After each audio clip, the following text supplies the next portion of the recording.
ನಿಮ್ಮ ಹತ್ರ ಕೋಳಿ ಇತ್ತು ಅಂದರೆ ಇದೊಂದು ಮೆಡಿಸಿನ್ ಇರಲೇಬೇಕು, ಆ್ಯಂಟಿಬಯೋಟಿಕ್ಕು. ನೋಡಿ, ನಾನು ಯೂಸ್ ಮಾಡುವಂಥದ್ದು ನೋಡ್ತಿರ್ಬೋದು ನೀವು,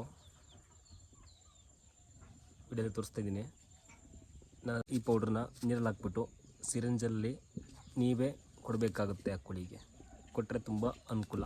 ಯಾವ ಕೋಳಿ ಮೇಯ್ತಿಲ್ಲ, ತುಂಬ ಸುಸ್ತಾಗಿ ನಿಂತಿರುತ್ತೆ ಒಂದೇ ಕಡೆ, ಆ ಕೋಳಿಗೆ. Hi everyone, welcome back smiley farming 24. ಈ ವಿಡಿಯೋ ಬಂದು ವಿಡಿಯೋ ಮಾಡ್ತಾ ಉದ್ದೇಶ ಏನಪ್ಪ ಅಂದರೆ, ನಿನ್ನೆ ಒಬ್ಬರು ನಾನು ವಿಡಿಯೋ ಕಮೆಂಟ್ ಮಾಡಿದ್ರಿ, ಅವ್ರಿಗೋಸ್ಕರ ವಿಡಿಯೋ ಮಾಡ್ತಿರೋದು. ಅವ್ರ ನೇಮ್ ಬಂದು ಭಾಗ್ಯ ಅಂತ. ಭಾಗ್ಯನೋ ಇಲ್ಲ ಭಾಗ್ಯವಂತನೋ ಗೊತ್ತಿಲ್ಲ, ಭಾಗ್ಯ ಅಂತ ಅಂದ್ಕೊಂಡಿದ್ದೀನಿ. ಅವರು ಕಾಮೆಂಟ್ ಮಾಡಿದ್ದೇನಪ್ಪ ಅಂದರೆ, ಅವರ ಕೋಳಿ ಮೇಯ್ತಿಲ್ವಂತೆ, ಸಪ್ರೇಟ್ ಒಂದೇ ಕಡೆ ನಿಂತಿದೆಯಂತೆ, ಮತ್ತು ನೀರು ಕೂಡ ಕುಡಿತಿಲ್ವಂತೆ, ಮರಿಗಳು ಕೂಡ ಹಾಗೇನೆ. ಸೊ ಅದ್ರ ಬಗ್ಗೆ ಒಂದು ಕಂಟೆಂಟ್ ವೀಡಿಯೋ ಮಾಡಿ ಅಂತೇಳಿದ್ರು. ನನಗೆ ಗೊತ್ತಿರೋದ ನಾನು ಹಂಚ್ಕೋತಾ ಇದ್ದೀನಿ. ಆ ಥರ ಇದ್ದಾಗ ಅಂದ್ಕೊಳ್ಳಿ, ಪಕ್ಕ ಅದಕ್ಕೆ ರೋಗ ಬಂದಿರುತ್ತೆ. ಒಂದೇ ಕಡೆ ನಿಂತಿರುತ್ತೆ, ಮೇಯ್ತಿಲ್ಲ, ನೀರು ಕುಡಿತಲ್ಲ, ಒಂದೇ ಕಡೆ ನಿಂತು ತುಡಿಸ್ಕೊ ಕೂತಿರುತ್ತೆ ಅಂದರೆ ಅದಕ್ಕೆ ರೋಗ ಬಂದಿರೋ ಚಾನ್ಸಸ್ ತುಂಬ ಇದೆ. ರೋಗ ಬಂದಿರುತ್ತೆ ಮರಿಗಳಿಗೆ. ಇನ್ನೊಂದು ದೊಡ್ಡ ಕೋಳಿ ಏನಪ್ಪ ಅಂದರೆ, ಒಂದೇ ಕಡೆ ಕೂತೈತೆ ಅಂದರೆ ಕಚ್ಚಾಡಿರುತ್ತೆ, ತುಂಬ ಕಚ್ಚಾಡಿಕೊಂಡು ಕೂತಿರುತ್ತೆ ಇನ್ನೊಂದು ಅದಕ್ಕೂ ಕೂಡ ಡಿಸೀಸ್ ಬಂದಿರುತ್ತೆ, ರೋಗ ಬಂದಿರುತ್ತೆ. ಅದು ನಮ್ಗೆ ಗೊತ್ತೇ ಆಗೋಲ್ಲ ರೋಗ ಬಂದಿರುತ್ತೆ, ಯಾವ ರೀತಿ ರೋಗ ಬಂದಿರುತ್ತೆ ಅಂತ. ರೋಗದಲ್ಲಿ ತುಂಬ ರೋಗಗಳಿದೆ. ಇವು ಕಾಲು ಜ್ವರ ರೋಗ ಬರುತ್ತೆ ಕೋಳಿಗೆ, ಮತ್ತು ಕಣ್ಣಾದರೂ ಊದ್ಕೊಳ್ಳುತ್ತೆ, ಕಿವು ಕಟ್ಕೊಳ್ಳುತ್ತೆ, ಕ್ರಯೋಜ ರೋಗ ಅಂತ ಅದೊಂದು ಬರುತ್ತೆ, ಕಣ್ಣು ಉಬ್ಬು ಅಂತ. ಮತ್ತು ಇನ್ನೊಂದು ಕೆಲವೊಂದಕ್ಕೆ ಕಳ್ಳೊಳಗಡೆ ರೋಗ ಇರುತ್ತೆ, ಹೊಟ್ಟೆ ಒಳಗಡೆ. ಸೊ ಅದು ಗೊತ್ತೇ ಆಗೋಲ್ಲ, ಅದೇನು ತಿಂದರೂ ಕೂಡ ಜೀರ್ಣ ಆಗೋಲ್ಲ, ಅದೊಂದೇ ನಿಂತಿರುತ್ತೆ. ಸೊ ಇದನ್ನೆಲ್ಲ ನಾವು ನೋಡ್ಕೊತರ್ಬೇಕು ಅವಾಗವಾಗ. ಸೊ ಇದಕ್ಕೆಲ್ಲ ಒಂದೇ ಮೆಡಿಷನ್, ಆ್ಯಂಟಿಬಯೋಟಿಕ್. ತುಂಬ ಯೂಸು. ನಿಮ್ಮ ಹತ್ರ ಕೋಳಿ ಇತ್ತು ಅಂದರೆ ಇದೊಂದು ಮೆಡಿಷನ್ ಇರಲೇಬೇಕು, ಆ್ಯಂಟಿಬಯೋಟಿಕ್ಕು. ನೋಡಿ, ನಾನು ಯೂಸ್ ಮಾಡುವಂಥದ್ದು ನೋಡ್ತಿರ್ಬೋದು ನೀವು,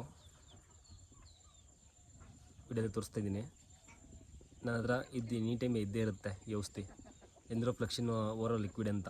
ಇದು ಆ್ಯಂಟಿಬಯೋಟಿಕ್ಕು, ಇದು ಯಾವಾಗಲೂ ಇದ್ದೇ ಇರುತ್ತೆ.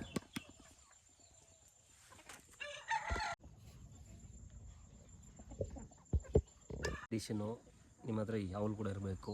ಇದನ್ನು 1 ಲೀಟ್ರಿಗೆ ಒಂದು 2-3 ಡ್ರಾಪ್ಸ್ ಹಾಕಿ ಮರಿಗಳಿಗಾಗಲಿ ದೊಡ್ಡಗಳಿಗಾಗಲಿ ಇಟ್ಟರೆ ತುಂಬ ಅನುಕೂಲ.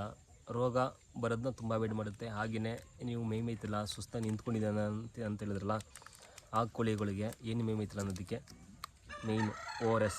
ಇದು ಮೆಡಿಕಲ್ ಸ್ಟೋರ್ ಎಲ್ಲ ಕಡೆ ಸಿಗುತ್ತೆ. ಇದನ್ನು ನೀರಲ್ಲಿ ಹಾಕ್ಬಿಟ್ಟು ಸಿರಿಂಜ್ ತೊಗೊಂಡು, ಅದೇನು ಮೇಯ್ತಲ್ಲ, ನೀರು ಕುಡಿತಲ್ಲ ಅಂದಾಗ ನೀವೇ ಅದಕ್ಕೆ ಆರೈಕೆ ಮಾಡಬೇಕಾಗುತ್ತೆ. ಸ್ವಲ್ಪ 1-2 ಡೇಸ್, 1-2 ದಿನ ಮಾಡಬೇಕಾಗುತ್ತೆ. ಬೆಳಗ್ಗೆ ಸಂಜೆ 3 ಟೈಮ್ಸು ಸಿರಿಂಜಲ್ಲಿ ತೊಗೊಂಡು ಒಂದು 3 ಡ್ರಾಪ್ಸ್ 3 ಡ್ರಾಪ್ಸು ORS ಜ್ಯೂಸ್ನ ORS ಅದನ್ನು ಕೊಡಬೇಕಾಗುತ್ತೆ. ಕೊಟ್ಟಾಗ ಅದು ತುಂಬ ಸುಸ್ತಾಗಿರುತ್ತೆ, ಅದು ಮೇಯ್ದಕ್ಕೆ ಆಗ್ತಿರಲ್ಲ. ಅವಾಗ ಏನಾಗುತ್ತೆ ಅಂದರೆ ಎನರ್ಜಿ ಬರುತ್ತೆ. ಹಾಗೆಯೇ ಇನ್ನೊಂದು ಹೇಳಿದಲ್ಲ, ಇದೊಂದು ಆ್ಯಂಟಿಬಯೋಟಿಕ್ಕು. ಇದನ್ನೂ ಕೊಟ್ಟಿರಿ, ಆ ರೋಗ ಇದ್ದರೆ ಕೂಡ ಕ್ಯೂರ್ ಮಾಡುತ್ತೆ, ನೆಕ್ಸ್ಟ್ ರೋಗ ಬರೋದಂಗೆ ಅವಾಯ್ಡ್ ಮಾಡುತ್ತೆ ಆ್ಯಂಟಿಬಯೋಟಿಕ್ಕು. ಇದು ಯಾವಾಗ ಕೂಡ ನಿಮ್ಮ ಜೊತೆ ಇರಬೇಕು. ನಾನು ಯಾವಾಗಲೂ ಇವೆರಡೇ ಜಾಸ್ತಿ ಯೂಸ್ ಮಾಡೋದು. ಕೆಲವೊಂದು ಅಂದರೆ ಒಂದು 5-6 ಥರ ಔಷಧಿ ಇದೆ, ಅದೆಲ್ಲ ವೀಡಿಯೋ ಮಾಡಿ ತೋರಿಸ್ತೀನಿ, ಯಾವ್ದಕ್ಕೆ ಏನೇನು ಹಾಕಬೇಕು ಅಂತ. ನೋಡಿ, ವಿಡಿಯೋ ಇಷ್ಟ ಆಗಿದ್ರೆ ಒಂದು ಲೈಕ್ ಕೊಡಿ. Thank you so much. Love you all.